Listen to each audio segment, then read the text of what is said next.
Today's video is brought to you by Audible. Start listening with a 30-day Audible trial and access to Audible originals absolutely free. Visit audible.com/mega or text MEGA to 500 500. More on them in a bit, as well as an audiobook recommendation from me. Hello everybody, welcome back to another episode of Mega Projects. There is often a debate in the comments on Mega Projects. I cover a plane and people are like, Simon, my man, planes are not mega projects. But then every time I make a video about a MiG or an enormous plane or some impressive plane, there are loads of views. So I keep making them. This one is about another Soviet aircraft, another MiG. It's an interesting story, so let's jump in.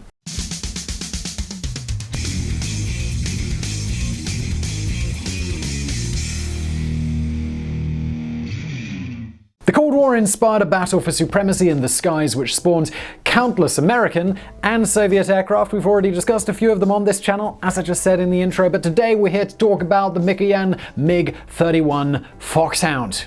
Am I saying that right? Look, see, I do check the pronunciations sometimes when I care, when it's the actual subject of the video. Woo! Mikoyan! Maybe if I just say it right, Mikoyan MiG-31 Foxhound. I shouldn't do that. Let's not do that again. Mikoyan. See, not bad. Not bad, whistle boy. Though less well known than the MiG-29, the 31 was similarly important to the battle for dominance of the skies during the Cold War. While the 29 was defined by its rivalry with the F-16, the 31 was a response to the American SR-71 Blackbird. Today we'll dive into what made this plane so special. And I know this video is already going to be popular because I probably put SR-71 in the title, and people click that.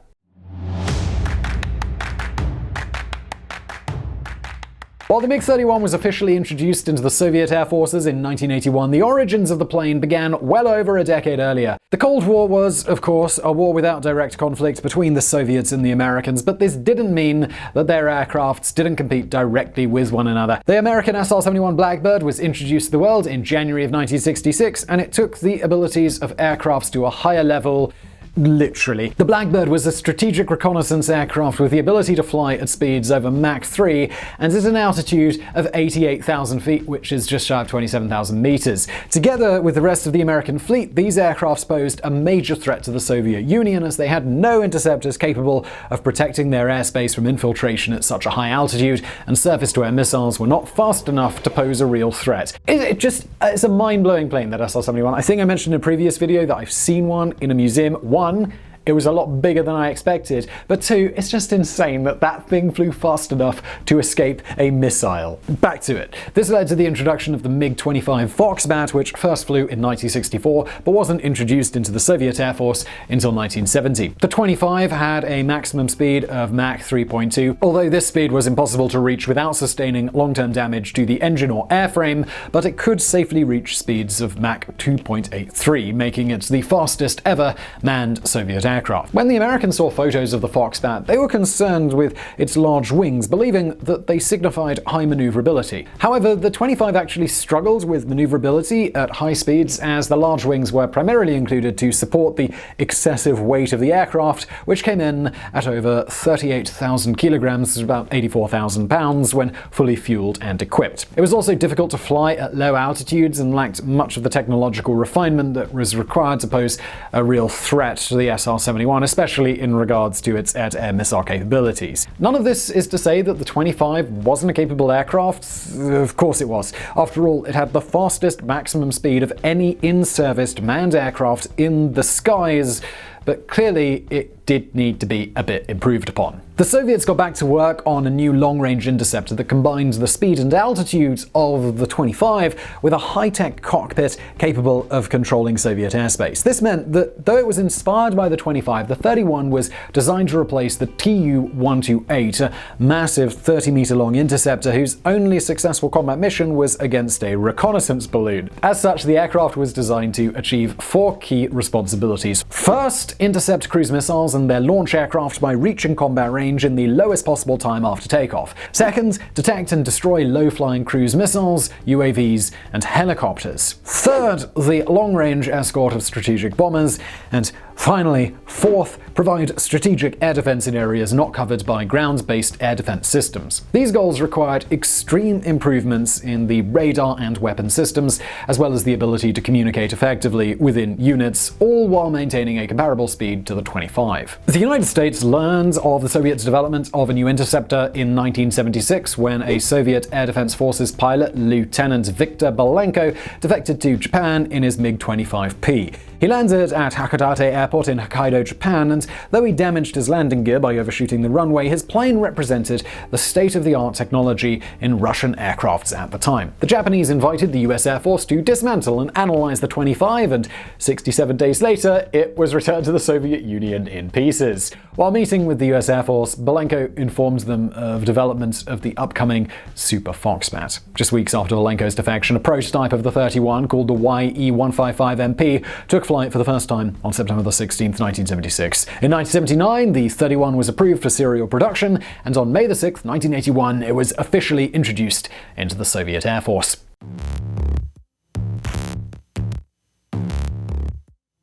From the outside, the new plane bore a striking resemblance to its predecessor, and their dimensions tell a similar tale. While the MiG-31 Foxhound stood at 6.45 meters tall and 22.6 meters long, the 25 was 6.1 meters tall and 23.8 meters long. Their wings were almost identical, with their total wing area separated by just 0.2 square meters at 61.6 square meters for the 31 and 61.4 square meters for the 25, and with wingspans of 13.456 meters for the 31 and 14.01 meters for the 25. Now, while the 25 was considered a heavy aircraft when it was introduced, the 31 was even heavier, coming in at a gross weight of 41,000 kilograms, which is 4,000 kilograms more than its predecessor. The maximum speeds are essentially identical at high altitudes, that is, as long as we're considering the maximum speed at which the plane's engines and airframe aren't at risk, with each one clocking in at 3,000 kilometers an hour or Mach 2.83 at a height of 70,000 feet. However, at low altitude, the 31 vastly outperforms the 25, with the former coming in at 1,500 kilometers an hour or Mach 1.21, and the latter at 1,100, placing it safely in subsonic territory. While these figures place both of these aircrafts among the fastest ever manufactured, they're well below the SR-71, which could reach speeds of 3,540 kilometers an hour or Mach 3.32 at 80,000 feet. One area, however, where the 31 outperforms both the 25 and the SR-71 is in rate of climb, as the 31 can ascend at 288 meters a second, with the 25 reaching 208 meters a second, and the SR-71 at a relatively slow 60 meters a second. The 31 also has the highest G limit, maxing out at 5 Gs, while the 25 maxes out at 4.5 and the SR-71 at a meager 3 Gs. Come on, guys! Although really this is to be expected, as fighter planes need to perform high G-force maneuvers compared to spy planes. It's not really comparable. Another key improvement for the 31 over the 25 was in flight range.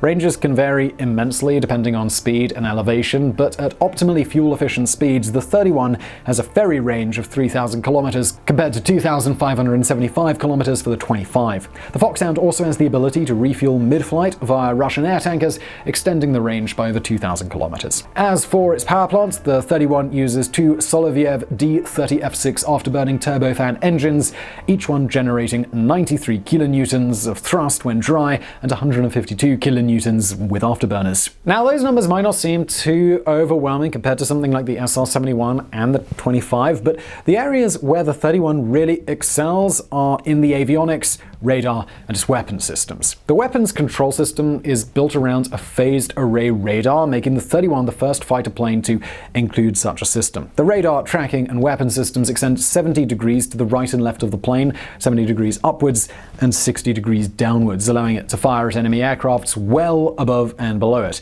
The radar extended 200 kilometers forward, and along the front of this range it extended to a width of 225 kilometers. Upon its introduction in 1981, the 31 could simultaneously track up to 10 targets and attack 4, while the modern system allows tracking of 24 targets and attacking of 6. Not only could a single 31 track all of these targets, but they automatically exchanged radar-generated data with each other within 200 kilometers, and could even direct fighter jets with less sophisticated avionics to targets acquired by their radar systems. This meant that 4 MiG-31s could control an area of airspace up to 1,000 kilometers wide. The weapon systems included 3 classes of air-to-air missiles, 4 R-33E long-range missiles for large targets like the SR-71, 4 R-60 short-range light missiles, and 2 R-40RDs, which are the largest long-range air-to-air missiles ever produced.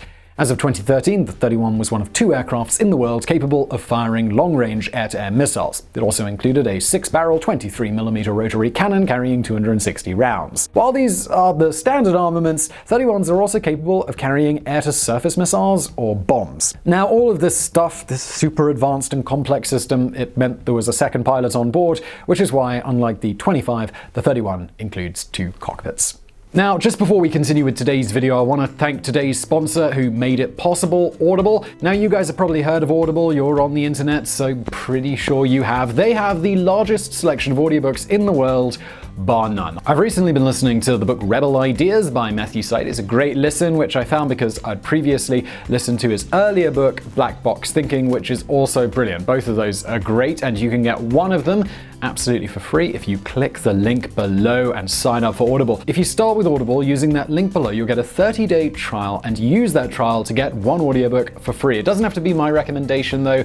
There is a huge range of audiobooks on the platform, so you're sure to find something you love. But it's not just audiobooks, you also get access to Audible Originals, which are shorter spoken word pieces, around an hour to 2 hours long, and they're only available on Audible. Plus, exchange an audiobook if you don't like it. Keep your audiobooks forever. Listen on any device. Audible's just the best. Go get it now. Visit audible.com/mega or text mega to 500 500, and let's get back to it.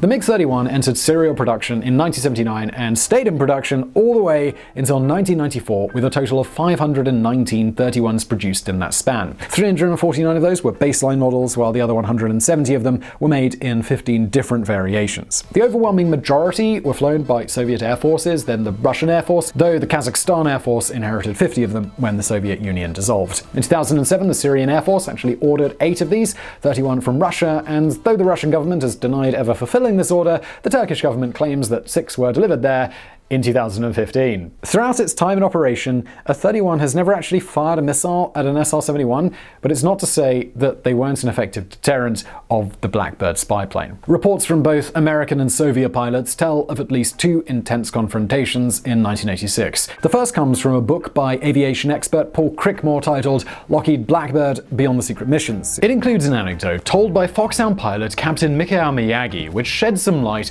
on a confrontation with the SR-71 on January 31st, 1986. Miyagi says, "The scheme for intercepting the SR-71 was computed down to the last second, and the MiGs had to launch exactly 16 minutes after the initial alert. They alerted us for an intercept at 11 o'clock. They sounded the alarm with a shrill bell and then confirmed it with a loudspeaker." The appearance of an SR-71 was always accompanied by nervousness. Everyone began to talk in frenzied voices, to scurry about and react to the situation with excessive emotion. Miyagi's Foxhound locked onto the Blackbird from a distance of about 120 kilometers at an altitude of 52,000 feet. Miyagi claims that he could see the Blackbird with his naked eye after ascending another 13,000 feet to meet its elevation. He continues, "Had the spy plane violated Soviet airspace, a live missile launch would have been carried out. There was practically no chance the aircraft could avoid an R-33 missile." Another confrontation occurred on June 3, 1986, as 6 31s intercepted a single SR-71 over the Barents Sea, but again, no missiles were fired. According to all parties involved, this was the final time that an SR-71 flew a reconnaissance mission over the Soviet Union, and a few years later the Blackbird was retired. While many SR-71 pilots have claimed that they never felt threatened by the 31,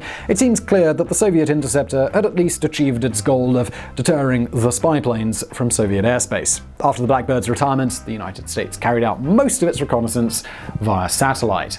Those are a little bit higher up. There are about 120 MiG-31s in service within the Russian Air Force today, though the tales of their exploits are not quite as exciting as they were during the Cold War. On April 26, 2017, one was shot down over a proving ground in southeast Russia during a training exercise. Leaked documents showed that the Foxhound was shot down by an R-33 missile fired by another Russian 31 due to radar and fire control malfunctions. Thankfully, all pilots involved were able to eject safely, but it means that throughout its operational history, the 31 was able to shoot down more fellow 31s than SR-71s, the plane that it was built to defeat.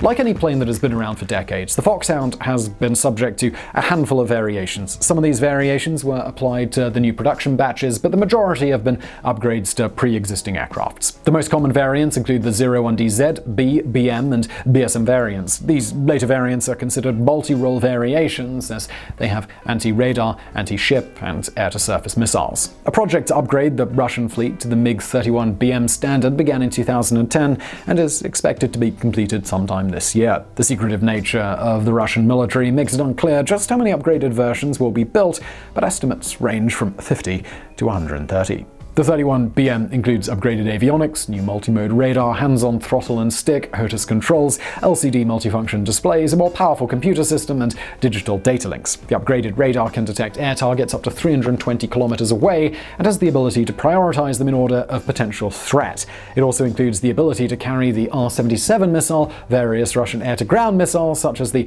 KH-31 anti-radiation missile, and the R-37, which is reported to travel at hypersonic speeds of up to Mach 6 and can strike targets over 300 kilometers away.